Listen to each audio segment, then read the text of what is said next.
Hello friends, welcome in my class microbes classes. तो आज यहाँ पे हम जब matter in our surrounding NCERT solution के ऊपर हम आपको वीडियो प्रोवाइड कर रहे हैं। तो ये हमारा अगला है प्रीसीडिंग। अगर आपने अपने पिछला वीडियो नहीं देखा है तो आप डिस्कशन जाइए या प्लेलिस्ट में जाइए, वहाँ से आप देख लीजिए। और ये वीडियो जो है बहुत इंपॉर्टेंट है, क्योंकि इस वीडियो में हम इवोपोरेशन से रिलेटेड क्वेश्चन को डिस्कस करेंगे। इवोपोरेशन जो होती है एक टेक्निक होती है जो कि मिक्सचर के सेपरेशन के लिए यूज होती है। तो वहाँ से भी आपको कंसेप्ट क्लियर हो जाएंगे। तो आप यहाँ पे इसको समझने की कोशिश कीजिए कि क्या होता है हमारा इवोपोरेशन से रिलेटेड क्वेश्चन क्या क्या हो सकते हैं। तो पहला क्वेश्चन है, why does a desert cooler cool better on the hot dry day.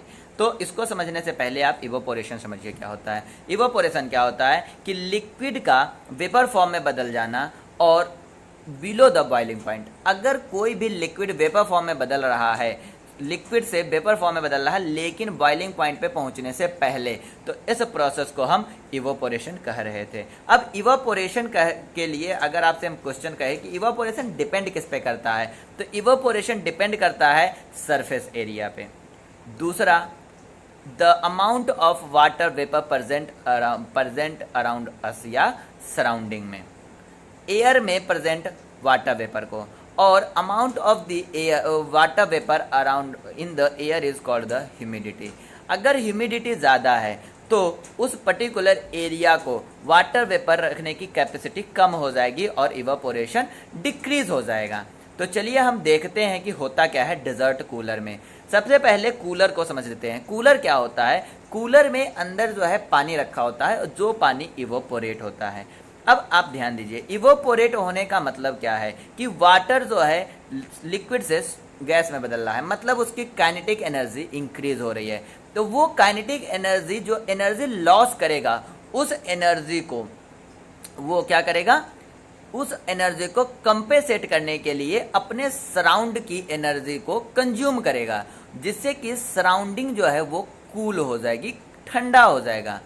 और दूसरा, कूलर में वाटर का रिसाइकलिंग इस तरह से होता है कि वो वाटर वेपर बनेगा, वाटर वेपर में जो एनर्जी को लॉस करेगा उस एनर्जी को वो चारों तरफ से ले लेगा, जिससे कि वो हमारा चारों तरफ ठंडा करेगा। दूसरा, अगर ड्राई डे की बात करें तो ड्राई डे में क्या होता है कि वाटर वेपर जो होती है एयर में बहुत ही कम होता है, मतलब ह्यूमिडिटी कम होती है, और जहाँ ह्यूमिडिटी कम होगी वहाँ पे इवोपोरेशन ज़्यादा होगा। तो देखिए, ड्राई कंडीशन में क्या होता है कि वाटर वेपर ह्यूमिडिटी कम होने से इवोपोरेशन ज़्यादा होता है, और इवोपोरेशन ज़्यादा होने से कूलिंग इफेक्ट ज़्यादा आता है। तो वही लिखा है कि desert cool better on the hot dry days. Hot dry days में क्यों होता है? वाटर वेपर ह्यूमिडिटी कम होती है, और ह्यूमिडिटी कम होने से इवोपोरेशन ज़्यादा होता है, इवोपोरेशन ज़्यादा होने से हमारा सराउंडिंग में कूलिंग इफेक्ट ज़्यादा होता है। मैंने आपको इसको टुकड़ों में बताया, अब आप इसे थ्योरी में इस तरह से पढ़ सकते हैं कि in the desert cooler the water inside it is made to evaporate. This leads to absorption of energy from the surrounding, thereby cooling the surrounding. Again, we know that evaporation depend on the humidity. If the humidity is less, then evaporation is more. On the hot dry days, the amount of the water vapor present in the air is less. मतलब humidity कम होती है, तो water present inside the desert cooler evaporate more, thereby cooling the surrounding more. तो ये आपका theory हो गई। कंसेप्ट जो है ये क्या हो गया कि when a liquid evaporates, the particle of the liquid absorb the energy from the surrounding to compensate the loss of energy during the evaporation. This makes the surrounding cool. अगर आपसे पूछ लिया जाए कि evaporation, how evaporation cause the cooling, तो उसका answer क्या है? नीचे वाला, when a liquid evaporate, particle of the liquid absorb the energy from the surrounding to compensate the loss of energy during the evaporation. This makes the surrounding cool. अगला question जो है आपका है कि how does water capped in the earthen pot become cool during the summer. Same theory, same concept.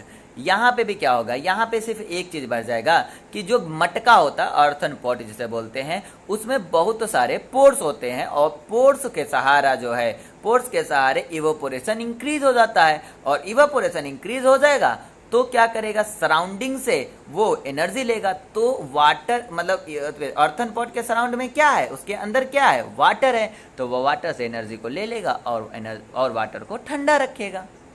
बस normal है कि there are the some pores in an earthen pot through which liquid inside the pot evaporate this evaporation make the water inside the pot cool.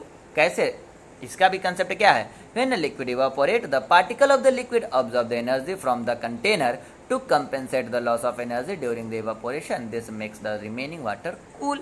दोनों में concept same था। तीसरा question देखते हैं क्या है।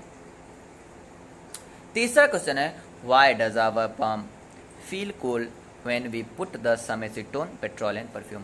देखो, चाहे एसीटोन की बात करें या पेट्रोल की बात करें या परफ्यूम की बात करें, ये तीनों के तीनों इवापोरेट होते हैं। इवापोरेट होंगे तो कन्फर्म है कि एनर्जी कंपेंसेशन के लिए क्या होगा, वो अपने चारों तरफ से एनर्जी लेंगे। उसके चारों तरफ हमारा हाथ होता है, तो हमारी हाथ से भी एनर्जी लेते हैं या हमारे हथेली से एनर्जी लेते हैं। जब हमारे हथेली से एनर्जी बाहर रिलीज होता है तो क्या होगा, हमें ठंडा महसूस होगा। तो इसका एग्जाम्पल यही है, इसका आंसर यही है कि क्यों हमें ठंडा महसूस होता है। When we put the some acetone, petrol or perfume on our pump, it evaporates. During the evaporation, particles of the liquid absorb the energy from the surrounding or the surface of the pump to compensate for the loss of energy, making the surrounding cool. Our pump feel cold when we put some acetone or petrol or perfume on it.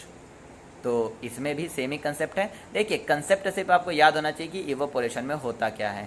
Evaporation में energy लेगा और evaporate होगा, और उस energy compensation में वो चारों तरफ से एनर्जी को कंज्यूम कर लेगा, फिर से वो एनर्जी को ले लेगा। तो चारों तरफ जहाँ से एनर्जी लेगा वहाँ पे ठंडा महसूस होगा, वहाँ ठंडा एरिया या कोल्ड रीजन हो जाएगा।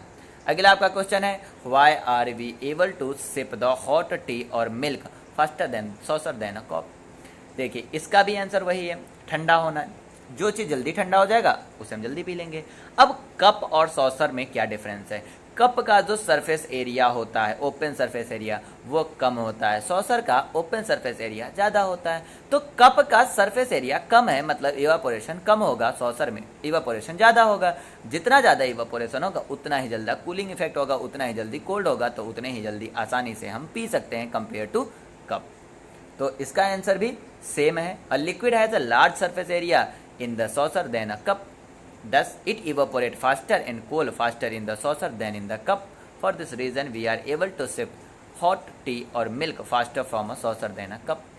तो कप में सरफेस एरिया कम है, वहाँ पे सरफेस एरिया ज़्यादा है सॉसर में।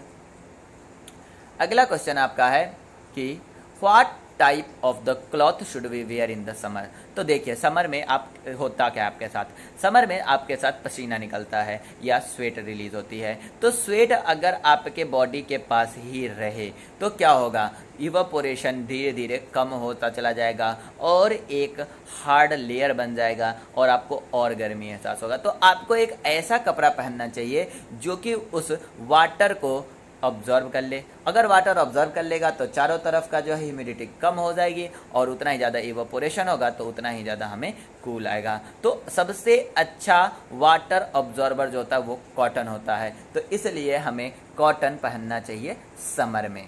We should wear the cotton cloth in the summer. During the summer we sweat more.